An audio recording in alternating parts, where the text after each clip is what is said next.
কর্তৃপক্ষের ঘোষণার পর হল ছেড়েছেন কুয়েট শিক্ষার্থীরা। ৬ দফা দাবির পক্ষে অনড় আন্দোলনকারীদের অবস্থান কর্মসূচি, ক্যাম্পাসে কঠোর নিরাপত্তা। আমাদের হলে নিরাপত্তার জন্য, আর যেহেতু মেয়ে তাড়াতাড়ি বাসায় ফিরতে হবে, সবাই অনেক টেনশন আছে। থাকার জায়গা না থাকলে আসলে কিভাবে থাকবো?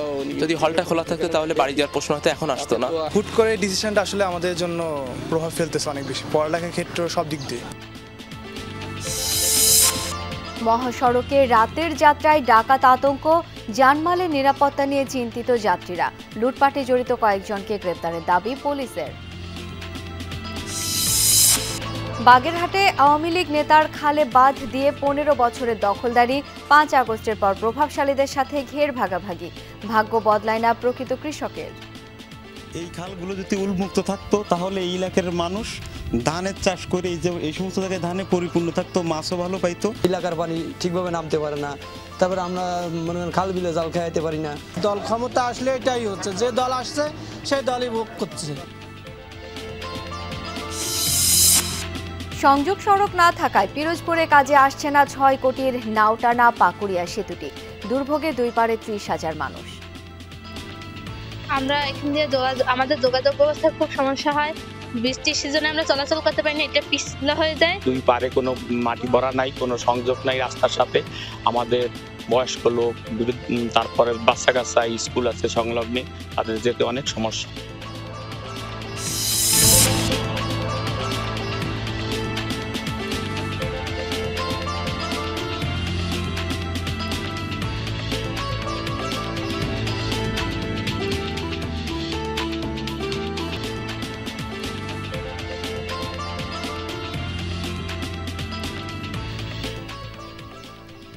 আমন্ত্রণ বিরতিহীন সংবাদ সারা দেশে। আপনাদের সাথে আছি আমি শাওন দত্ত। জানাবো শিরোনামগুলো, দেখছিলেন, জানাবো বিস্তারিত। প্রশাসনের ঘোষণার পর হল ছেড়ে গেছেন খুলনা প্রকৌশল ও প্রযুক্তি বিশ্ববিদ্যালয়ের বেশিরভাগ শিক্ষার্থী। তবে এখনও দাবির পক্ষে অনড় অন্তত ৩০ জন ক্যাম্পাসে অবস্থান করছেন। নিরাপত্তা এবং ভিসি প্রভিসির অপসারণ সহ ৬ দফা দাবিতে আন্দোলন করছে তারা। প্রশাসনের নির্দেশ মেনে সকাল থেকে হল ত্যাগ করতে থাকেন কুয়েট শিক্ষার্থীরা। ক্যাম্পাসের ৭টি আবাসিক হল থেকেই ছাত্রছাত্রীরা যার যার গন্তব্যে রওনা হন। শিক্ষার্থীরা জানায় একাডেমিক কার্যক্রম ও ক্যান্টিন বন্ধ থাকা এবং নিরাপত্তার কথা বিবেচনায় তারা হল ছেড়ে যাচ্ছেন। তবে ৬ দফা দাবিতে চলমান থাকবে আন্দোলন। যদি হলটা খোলা থাকতো তাহলে বাড়ি যাওয়ার প্রশ্ন হয়তো এখন আসতো না। ঈদের সময় হয়তো বাড়ি যাওয়ার প্রশ্নটা আসতো। হুট করে ডিসিশনটা আসলে আমাদের জন্য প্রভাব ফেলতেছে অনেক বেশি, পড়ালেখার ক্ষেত্রে সব দিক দিয়ে। আমাদের অ্যাটলিস্ট বিকাল ৫টা মধ্যে টাইম দিতে, যাতে সবাই সুন্দর মতো বাসায় যেতে পারে। এখন তো অনেকের বাস থাকে না সকালে, বা অনেকের লং জার্নি। আমাদের হলে নিরাপত্তার জন্য, আর যেহেতু মেয়ে তাড়াতাড়ি বাসায় ফিরতে হবে, সবাই অনেক টেনশন আছে। মানে পড়াশোনা থেকে জীবনটাই আগে, ছেলেকে নিতে আসছি। সকাল ১০টার মধ্যে হল খালি করতে বলা হলেও অন্তত ৩০ শিক্ষার্থী সেই নির্দেশ মানতে অস্বীকৃতি জানান। তারা ক্যাম্পাসে থেকে আন্দোলন চালিয়ে যাওয়ার ঘোষণা দিয়েছেন। যেই ভিসি প্রবেশিক হচ্ছে আমরা বর্জন করেছি, তো ওই ভিসি প্রবেশি হচ্ছে আমাদের যেই ডিসিশন আমাদের উপর চাপিয়ে দিবে, ওইটা হচ্ছে আমরা আপাতত মানতে চাচ্ছি না। মানে যতক্ষণ না পর্যন্ত ভিসি স্যার অপসারণ না হবে, আমরা ক্যাম্পাসে ক্লাসে ব্যাক করব না। তো আমরা যদি মানে চলেও যাই, আমরা ক্লাসে ততক্ষণ আসতেছি না যতক্ষণ ভিসি স্যার পদত্যাগ না করবেন। যেহেতু আমরা ভিসিকে অবাঞ্ছিত ঘোষণা করছি, সুতরাং এই অবাঞ্ছিত ভিসির আন্ডারে যে সিন্ডিকেটটা গঠন হয়েছে, এই গঠনের যে আপনার যে সিদ্ধান্তটা আসছে, সেটা আমরা কোনোভাবেই মানব না। নির্দেশ মানতে কোনো ধরনের বল প্রয়োগ করা হবে না বলে জানান ভিসি। আমি ফোর্স করতে রাজি নই। এখন আমার ছাত্র যদি মনে করে যে আমি সিকিউরড, আমি আমার নিজের সিকিউরিটি নিজে দিব, আমরা যেহেতু বিশ্ববিদ্যালয়, আমাদের দায়িত্ব আমার ছাত্রকে সিকিউরিটি দেওয়া। এই জন্য চাচ্ছি যেন, যেহেতু আমার একাডেমিক কোনো কার্যক্রম নাই, তো হলে থাকার দরকার নেই, বাবা তাহলে তুমি বাসায় গিয়ে পড়াশোনা করো। গত ১৮ ফেব্রুয়ারি খুলনা প্রকৌশল ও প্রযুক্তি বিশ্ববিদ্যালয়ের শিক্ষার্থীদের সাথে বহিরাগতদের দফায় দফায় সংঘর্ষ হয়। এরপরই ক্যাম্পাসের রাজনীতি বন্ধ, ভিসি প্রভিসি ও ছাত্র কল্যাণ বিষয়ক পরিচালকের পদত্যাগ সহ ৬ দফা দাবিতে আন্দোলনে নামে শিক্ষার্থীরা। আমিন বাবু, যমুনা নিউজ। ৫ দফা দাবিতে চট্টগ্রাম, রাজশাহী, কুমিল্লা মেডিকেল কলেজ ও হাসপাতালে বিক্ষোভ কর্মসূচি পালন করেছেন ইন্টার্ন চিকিৎসকরা। সকাল থেকে কাজে যোগ দেননি তারা। বন্ধ রয়েছে মেডিকেল শিক্ষার্থীদের সকল একাডেমিক কার্যক্রম। কুমিল্লা মেডিকেল কলেজ সহ বেসরকারি আরও ৩টি মেডিকেল কলেজেই এর প্রভাব পড়েছে। কুমিল্লা মেডিকেল কলেজের ১৬০ জন ইন্টার্ন চিকিৎসক ৪৮ ঘণ্টা কর্মবিরতিতে থাকায় বিপাকে পড়েছেন রোগীরা। চাপ সামলাতে হিমশিম খাচ্ছেন মেডিকেল কলেজের চিকিৎসকরা। বিএমডিসির বিরুদ্ধে করা রিট প্রত্যাহারের পাশাপাশি ৫ দফা দফা দাবিতে আন্দোলন করছেন তারা। 48 ঘন্টায় তাদের দাবি মানা না হলে নতুন কর্মসূচি দেওয়ার কথাও জানান তারা। আন্দোলনে একাত্মতা ঘোষণা করেছে doctors association of Bangladesh DAB ও ন্যাশনাল ডক্টরস ফোরাম এনডিএফ।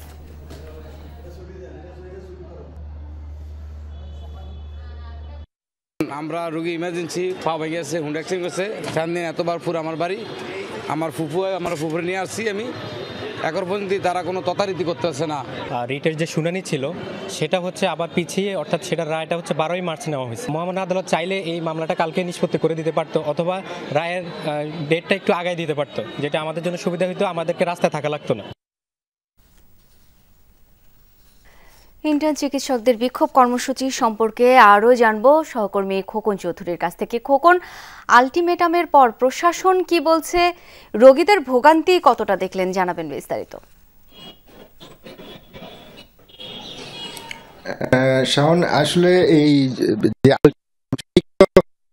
গত কিছুক্ষণ আগেও শিক্ষার্থীদের সঙ্গে যারা আন্দোলনরত শিক্ষার্থী রয়েছেন তাদের সঙ্গে কথা বলে যেটি জেনেছি, তারা কিন্তু আসলে গতকালকেই এই 48 ঘন্টার আলটিমেটাম দিয়েছেন। অর্থাৎ এই 2013 থেকে তাদের যে মামলাটি চলছে, বারবার যে তারিখ পেছানো হচ্ছে, এই সিদ্ধান্তটি যে দেরি হওয়াতে কিন্তু তারা ক্ষুব্ধ হয়ে 5 দফা দাবিতে নেমেছেন এবং দাবি না আদায় হওয়া পর্যন্ত কিন্তু তাদের যে আন্দোলন কর্মসূচি সেটি চলমান থাকবে বলে আমাদেরকে জানিয়েছেন। তো গতকাল থেকে যে 48 ঘন্টার যে আলটিমেটাম দেওয়া হয়েছে, সেই আলটিমেটাম কিন্তু আগামী দিন সকাল নাগাদ এটা শেষ হবে এবং তারা বলছেন যদি কালকের মধ্যে যদি এটির ডেট আগে এনে যদি সুরাহা হয়, হয়তো পরবর্তীতে যারা এখন পর্যন্ত যারা মিড লেভেলে যারা চিকিৎসক রয়েছেন, যারা চিকিৎসা সেবা দিচ্ছেন রোগীদেরকে, তারাও কিন্তু তাদের সঙ্গে একাত্মতা ঘোষণা করার কথা কিন্তু জানিয়েছেন। তো এই বিষয়ে আসলে আমরা বিভিন্ন যে যারা কর্মকর্তা রয়েছেন তাদের সঙ্গে কথা বলার চেষ্টা করেছি। তারা বলছেন যে আসলে এটি যেহেতু আদালতের বিষয়, এই বিষয়ে তারা কিছুই বলতে চান না। তারাও চাচ্ছেন যে যত দ্রুত এই সমস্যার সমাধানটি হবে তত দ্রুতই যারা ইন্টার্ন চিকিৎসক আন্দোলনরত রয়েছেন তারা তাদের কর্মস্থলে ফিরবেন। এবং সাধারণ রোগী যারা রয়েছেন তাদের সঙ্গেও আমরা আসলে কথা বলেছি। তারা যদিও এখন পর্যন্ত তারা এই বিষয়টি অনুভব করতে পারেননি, তবে কালকে নাগাদ যদি এটা সুরাহা না হয় তো বড় ধরনের একটি বিপর্যয় দেখা দেবে চিকিৎসা ক্ষেত্রে। শাওন, খোকন, ধন্যবাদ আপনাকে। দেশের চলমান পরিস্থিতিতে জনগণকে আইন নিজের হাতে তুলে না নেওয়ার আহ্বান জানিয়েছেন স্বরাষ্ট্র উপদেষ্টা অবসরপ্রাপ্ত লেফটেন্যান্ট জেনারেল জাহাঙ্গীর আলম চৌধুরী। সকালে সাভারের এক অনুষ্ঠানে তিনি আইন শৃঙ্খলা পরিস্থিতির উন্নতির জন্য পুলিশকে আরও সক্রিয় হওয়ার নির্দেশ দিয়েছেন। এ সময় জাহাঙ্গীর আলম চৌধুরী আরও বলেন, আইন শৃঙ্খলা পরিস্থিতি নিয়ন্ত্রণে পুলিশের সংখ্যা বাড়ানোর চেষ্টা চলছে, অন্যান্য বাহিনীর সংখ্যাও ক্রমান্বয়ে বাড়ানো হবে বলে জানান স্বরাষ্ট্র উপদেষ্টা।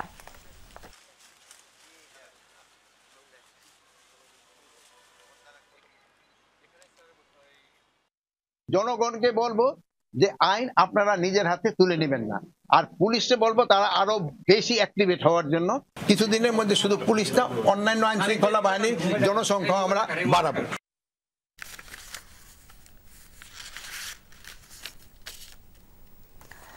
দর্শক, এ পর্যায়ে একটু চলে যেতে চাই সরাসরি মধুর ক্যান্টিনে, দেখে আসবো সেখানকার চিত্র।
দর্শক, আমরা এখন সরাসরি দেখতে পাচ্ছি মধুর ক্যান্টিনের চিত্র। ঢাকা বিশ্ববিদ্যালয় এলাকায় বাংলাদেশ গণতান্ত্রিক ছাত্র সংসদের আত্মপ্রকাশ হচ্ছে, এখানে সেই চিত্রই সরাসরি দেখছি। তবে সেখানে নতুন ছাত্র সংগঠনের আত্মপ্রকাশের আগে পদবঞ্চিত বেসরকারি বিশ্ববিদ্যালয়ের শিক্ষার্থীদেরও বিক্ষোভ, সেটাও একটু সরাসরি দেখতে পাচ্ছি। সেখানে বেশ উত্তেজনা বিরাজ করছে। দর্শক, সরাসরি আছি মধুর ক্যান্টিনে।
সংসদের মুখ্য সংগঠক হিসেবে নির্বাচিত হয়েছেন হাসিব আল ইসলাম।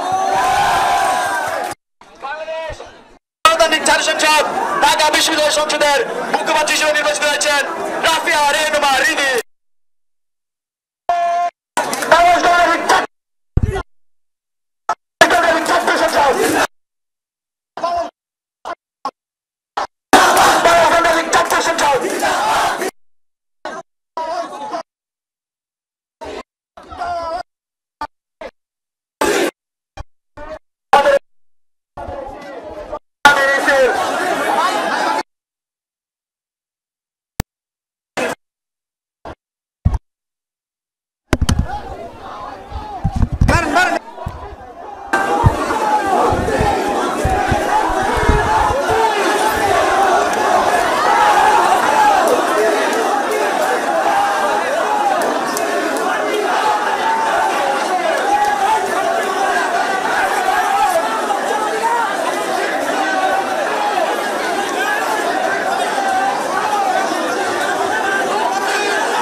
আমাদের মেয়েদেরকে হত্যা হয়েছে কেন হয়েছে? এটা কি নতুন রাজনৈতিক বন্দোবস্ত? সব খারাপ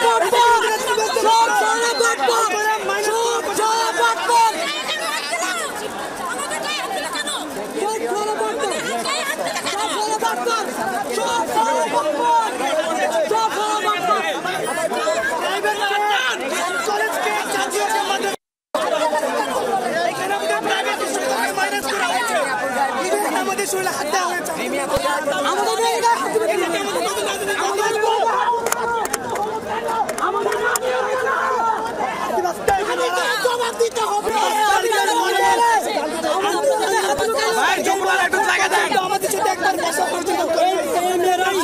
আন্দোলনের সময় এই আপনাদের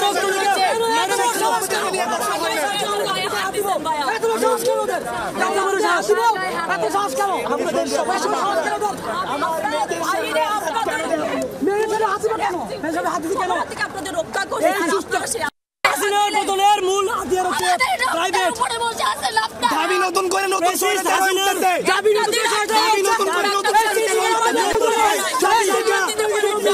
তারা আমাদেরকে মাইনাস করবে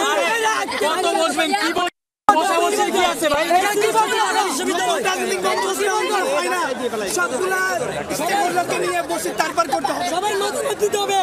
এই জুলাই মাসে সবচেয়ে ভালো 19 তারিখে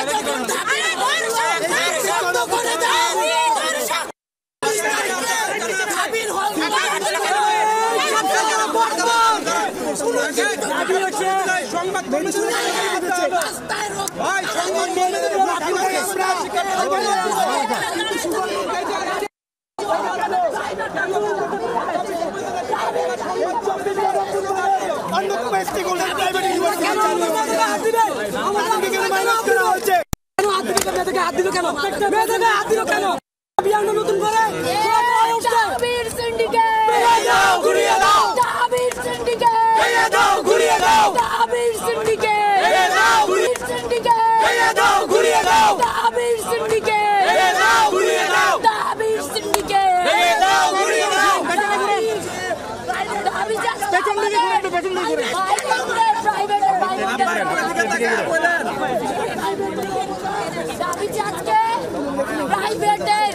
ভাই বোনদের গায়ে হাত দিয়েছে, তারা কি ভুলে গেছে?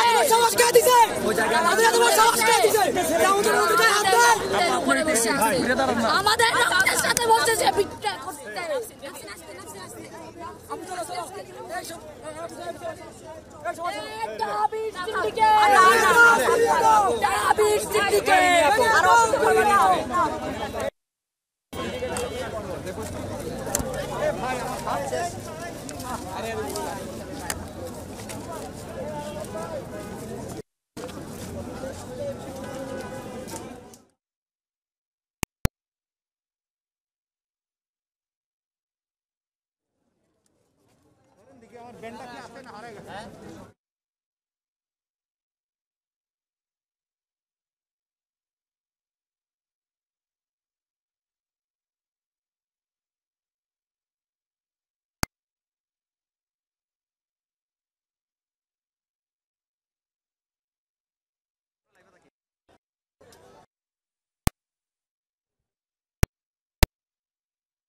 আমরা আজকে একটা স্মরণকালের অন্যতম বিশৃঙ্খলা এবং সংঘর্ষ হাতাহাতি দেখলাম, এবং এই হাতাহাতি মূলত ঢাকা বিশ্ববিদ্যালয় এবং বেসরকারি বিশ্ববিদ্যালয়ের যে একটি দ্বন্দ্ব, সেই দ্বন্দ্ব একটি দ্বন্দ্ব তৈরি হয়ে যায়, এবং সেই দ্বন্দ্ব তৈরির পরই আমরা দেখছি যে আসলে ঠিক কী পরিমাণ সহিংস হয়ে উঠেছে প্রতিটি ছাত্র।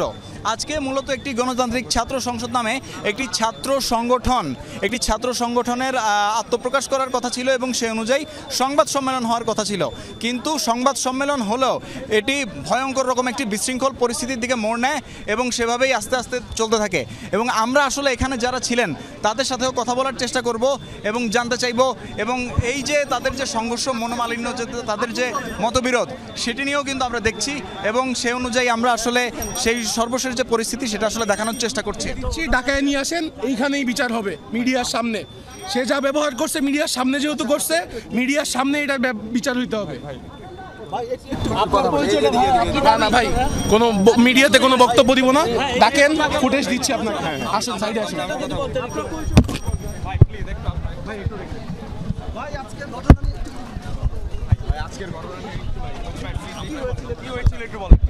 ব্যাপারটা হচ্ছে এখানে আমরা একটু পরে কথা বলি।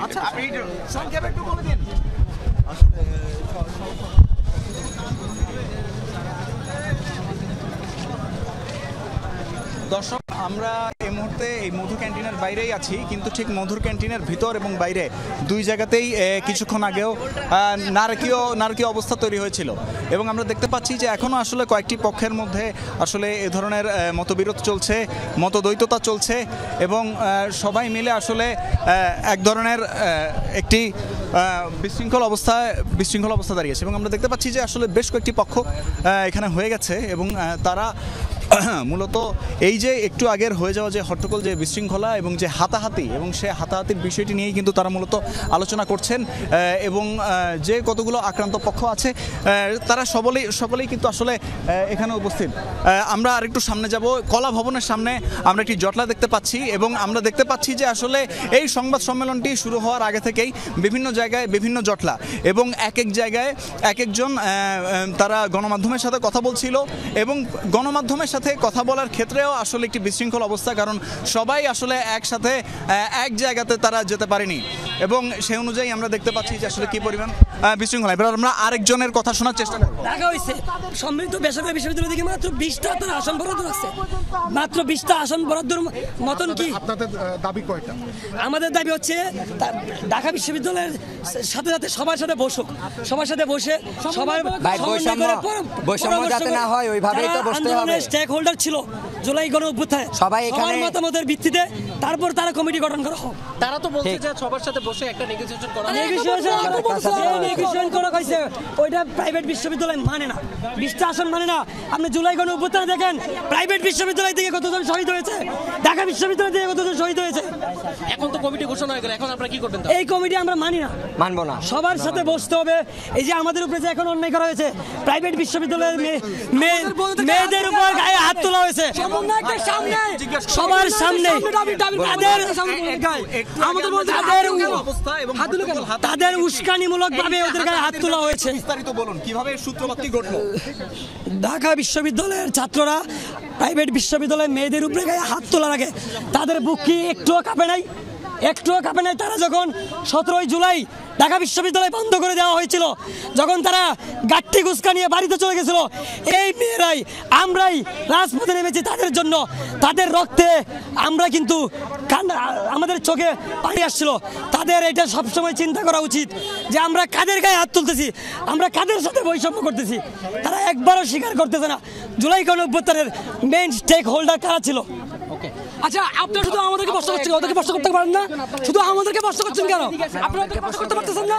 ওদেরকে প্রশ্ন করেন, দাবিয়ানদের প্রশ্ন করেন, আমাদেরকে প্রশ্ন করেন কেন? ঘুরি জুলাই গণঅভ্যুত্থানের মেইন জিজ্ঞেস করেন, তাদেরকে প্রশ্ন করেন, আমরা যদি প্রশ্ন করতে পারি আপনারা এখন কি চাচ্ছেন? তারা কমিটি ঘোষণা হয়ে গেছে। সর্বপ্রথম চাচ্ছে আপনি বলেন এখন কি চাচ্ছেন? কমিটি ঘোষণা হয়ে গেছে, আপনারা কমিটি ঘোষণা করেছেন। এবার আমি বলি, আপনাদেরকে যখন ডিবি পুলিশ তুলে নিয়ে গিয়েছিল 5 জন সমন্বয়ককে, আমরা সারা বাংলাদেশের মানুষ সেই ভুয়া প্রেস রিলিজকে প্রত্যাখ্যান করেছিলাম এবং প্রাইভেট সেখানে সর্বোত্তম তারা অবদান রেখেছে। এবং আজকে বলতে চাই, আপনারা যে এরকম সিন্ডিকেট ভিত্তিক এবং এত মানে সুন্দর করে সাজিয়ে একটা অলিগলিতে প্রাইভেট বিশ্ববিদ্যালয়ে আপনারা যে সংগঠন একটা উঠালেন, আমরা সেটাকে প্রাইভেট থেকে প্রত্যাখ্যান করছি। আমরা আপনাদের এরকম সিন্ডিকেট ভিত্তিক এইটা মানি।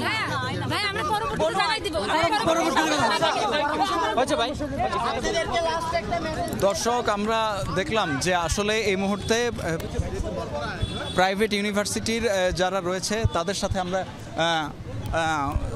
আমরা বেশ কয়েকজনের সাথে কথা বলেছি এবং সে অনুযায়ী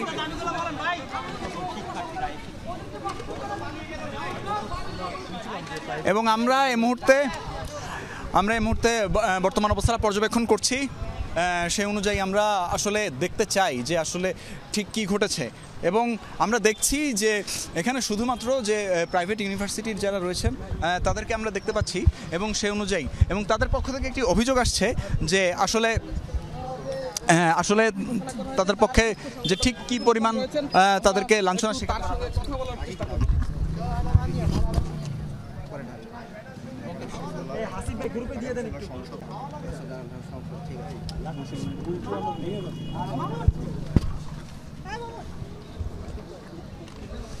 এবং আমরা দেখছিলাম যে মধুর ক্যান্টিনের ভিতরে বাইরে কি পরিমাণ একটি নারকীয় পরিবেশ এবং ঠিক কোন ধরনের বিশৃঙ্খলা তৈরি হয়েছিল। তবে এখন আর সেই বিশৃঙ্খল অবস্থাটি নেই। এখানে আসলে যদি বলি যে অর্ধশতর বেশি গণমাধ্যম কর্মীরা উপস্থিত ছিলেন। একই সাথে এখানে আমরা দেখি যে প্রথমে প্রাইভেট ইউনিভার্সিটির বেসরকারি বিশ্ববিদ্যালয়ের যেসব ছাত্ররা আছে তারা আসেন এবং পরবর্তীতে তারা যেটি করেন যে তারা বিভিন্ন ধরনের স্লোগান দিতে পারেন যে ঢাকা বিশ্ববিদ্যালয়ের সিন্ডিকেট ভেঙে দাও, গুড়িয়ে দাও, এ ধরনের বিভিন্ন ধরনের স্লোগান তারা দিতে থাকেন। এবং পরবর্তীতে আমরা দেখতে পাই যে আবু বাকের মজুমদার তিনিও কিন্তু চলে আসেন এবং তিনি চলে আসার পর পরবর্তীতে আমরা দেখতে পাই যে তিনি আসার পর কিন্তু আরেক ধরনের এই দলকে নিয়ে তিনি একটি স্লোগান দেওয়া শুরু করেন এবং সেই অনুযায়ী আমরা দেখি যে আসলে দুই পক্ষে ভাগ হয়ে যায়। এবং এই মুহূর্তে আমরা দেখতে পাচ্ছি যে এই জায়গাটিতে আসলে এখন আর আগের সেই পরিবেশটি নেই। তবে একটু আগেও আমরা দেখেছি যে এখানে ঠিক কি পরিমাণ বিশৃঙ্খলা তৈরি হয়েছিল এবং যার ফলে আসলে কোনো কিছুই শেষমেশ ঠিকঠাক মতো সুরাহা হয়নি।